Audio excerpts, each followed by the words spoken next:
This isn't gonna work well. It's fun. Sometimes he's naughty. Sometimes he's nice. But every time he's Dirt Guy. It's Dirt Guy Drive Time with your host, Dirt Guy. Hey, welcome to Dirt Guy Drive Time. My personal vlog where I talk about all kinds of stuff. Everything from, well, let's see. We're no longer going to talk about politics because that just screws people up in the head and everybody gets mad. I don't think we'll ever talk about religion again because that screws people up in the head and everybody gets mad. So I think all that's left is to talk about unicorns and rainbows. So today I'm going to tell you a unicorn and rainbow story. Nope, I'm not, because I don't know any. Because first of all, let me just sort of put in a little disclaimer here. Me and my big friggin' mouth. I just can't help it. When I'm in a crowd of people, and I'll say something like, "Oh yeah, yesterday on my way home from work, I shot a video about that." You shoot videos? Yes. Well, where do you put them? YouTube. Oh, what's your channel? Dirt Guy Drive Time. And then after that, now I've got people I work with watching the show. So I can't say anything bad about them anymore. Well, I never said anything bad about them. Mostly. Yeah, I think it was a tactical error, frankly, to let the people I work with know about this little relationship that you and I have. Seriously, bro. That was a dumb idea. Anyway, so there's that. Hey, some of you folks from the Railroad Channel, I put up a post that says I was really disappointed that we did this community live stream. That's all it was, checking in as a community, because railroaders are supposed to be communal. That's what everybody says. I love being part of the community. It's a great community. Woohoo! Let's all sing kumbaya. That's what they say. And on that specific video, 3 people unsubscribed from the Model Railroad Channel. Now, you got to understand something. I gave up on counting subscribers and getting all effed up in the head about that a long time ago, man. Once I hit 10,000 on that railroad show and realized it was not life-changing, it was not a religious experience. Oh, sorry, I said I wouldn't talk about religion. Sorry, I talked about it. Whatever. Let's move forward. I was like, whatever. I get subs, I don't. I really appreciate each and every one I get, and I really try to bring the highest quality videos I possibly can, just like with you guys. This is a little different over here, though, because you get a little wham-wham sometimes, like PTSD. The camera's shaking just a little bit right there, isn't it? Yeah, hold on a second. Well, that's all you get, sorry. So all of that being said, but let me talk to you about my PTSD that I'm experiencing right now. You know, when I was a contractor, I suffered with a lot of stress all the time, making payroll, chasing money. My guys are screwing up in the field. It costs me more money. I'm gonna lose a house. I'm gonna lose my wife. Well, I actually did lose one of them, but no big loss there. Blah, blah, blah, right? So I'm like, I'm done with it. I don't make enough money to justify the stress level I'm under. So I gotta get a job somewhere else. So I moved over to the company I work for now, which is a great company, by the way. Love working here. Hey, bosses, if you're watching, I love working here. I just hate the fucking job I'm on right now. Pardon my French. But other than that, I love everything else. So I am discovering, however, that whilst I am now the lead superintendent, which means I've got superintendents that work for me on that job and a laborer and a project engineer. So now I have a staff again. And there's all the BS that goes with that. You got to put up with people's feelings and emotions and people coming to work late and I'm sick and I got to go to the doctor and, you know, my eyeballs hurt or whatever it is. I got a pine cone. I got to get rid of it, surgically remove it. You got to deal with all that crap. I hate dealing with that crap. You know, construction would be a great gig if it weren't for the people. I'm telling you, it's the truth. So anyway, there's that going on. And then I've recently today especially, I noticed I really feel like I'm running my own company, and I'm not, all right? No one's asking me to do this. I was going to use his name, but the guy that owns my company, he runs the company I work for, not me. But I'm feeling like that because I take it very personally. I'm trying to build a quality product. I want it to look good and be done on time, and I don't want to lose the bank doing it.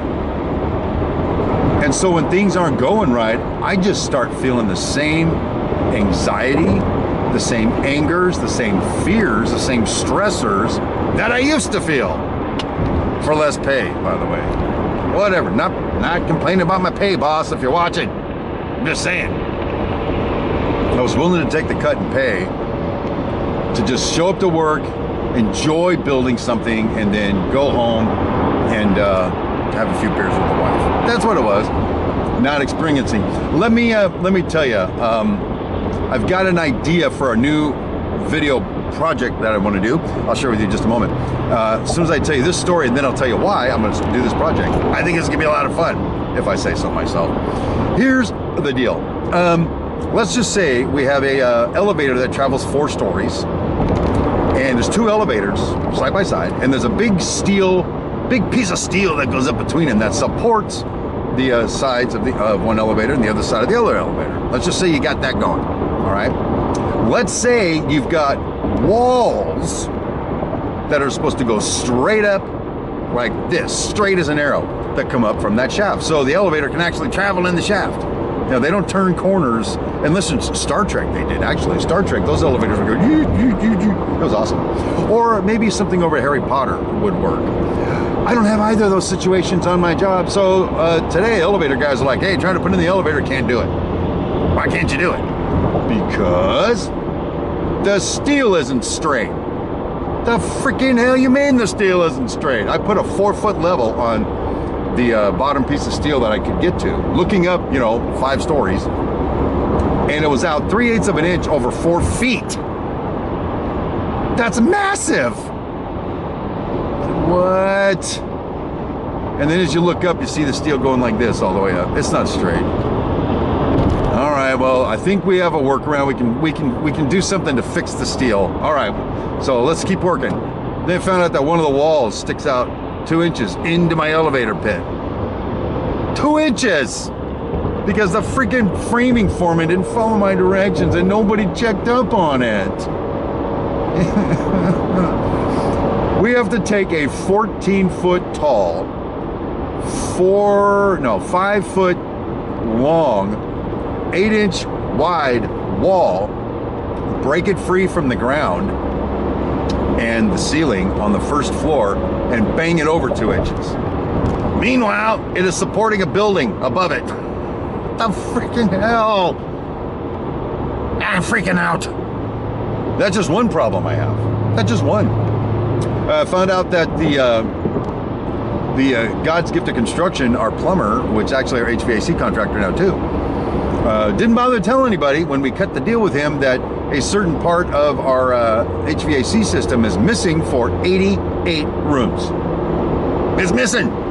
And then they told the framers to frame a hole a certain size. I know they did. And now they're saying, hole's too big, doesn't work.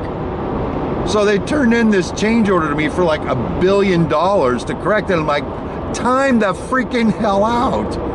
What are you even talking about? Again, it happened on my watch, just like the steel thing, just like the elevator shaft, happened on my watch. And ultimately, I think there's people I can point fingers to, some of them perhaps even in my staff, that I refuse to because it's my job. And it happened on my watch. Not to mention, I told you, I gave myself a pine cone of my own 6. With that whole thermostat in the wrong place thing a couple of weeks ago. I'm still dealing with that. Every time I look at a thermostat, even in my own home, I get nauseous. It's horrible. I'm being dramatic right now, in case you didn't know. So those kind of things go on and on. So that's A. Then B, I got one subcontractor that we ask him, hey, how much to put a light switch in over here? And he goes, well, I'll work some up on that. And he sends over a price of $250,000. Dude, I can buy the light switch at Lowe's for 32 cents. Oh, but that's not the right kind of light switch. You need this kind. Why is it gonna take 800 hours to install it? I can do it in 20 minutes. Oh, but see, you have to do it the right way. So if I call him or I email him, and this guy, it's like anything, it doesn't matter. I could say to him, call him up and say, hey bro, I'm looking outside and the sky is blue. He's like, why are you putting that on me?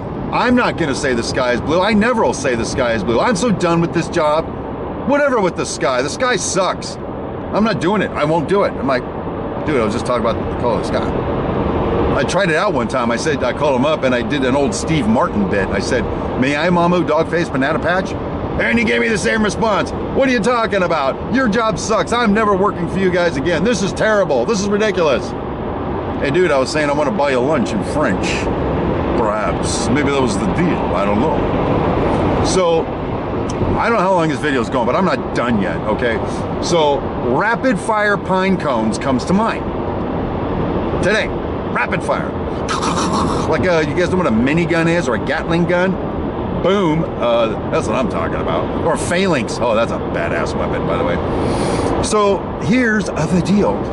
I've got a design in my head, which will use compressed air, and a piston, and a big tube, and like a, I forgot what they used to call the tank, expansion tank. And I'm gonna make a deal where I can load a magazine, a big magazine, this big, full of pine cones, and pull the trigger, have that thing spin around and watch pine cone after pine cone go, foom, foom, foom, foom, foom, come flying out of it. I'm gonna make a video on how to do that, by the way. I've already got the design in my head. We'll use some PVC pipe, maybe 3-inch pipe, and we'll get some pine cones that'll fit in there. If you apply that pressure directly to the pine cone, though, it'll just frag inside the barrel. We need to have something that'll push it out, but not go out with the pine cone. I think it's gonna be a hilarious good time. I can't wait to do that. And I will take that damn thing to my job site and get all my subcontractors together and say, I'll tell you what, people, you ever see the Terminator?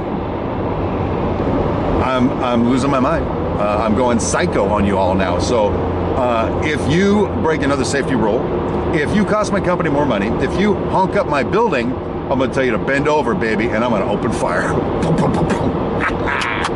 I'm gonna roll now. I swear to God, I'm losing my mind, aren't I? So there you go. That's all the news that's fit to print, and a lot of crap that's not fit to print. I'm gonna go home and I'm gonna work on my crane for my port and hang out with that beautiful lady I'm married to, Cindy Brown, the queen of everything, and love on the terriers. Maybe kick the cat. I don't know. The cat's been pissing me off. No, I won't kick the cat. I'm just kidding. And see if I can get to some of your comments tonight. Wow, for a guy that really felt like he didn't want to do a video because I had nothing to say, I sure said a lot. So anyway, there you go. I probably will be back to work tomorrow and dealing with more of this BS. And so until then, my name is Steve Brown, and I'll talk to you later.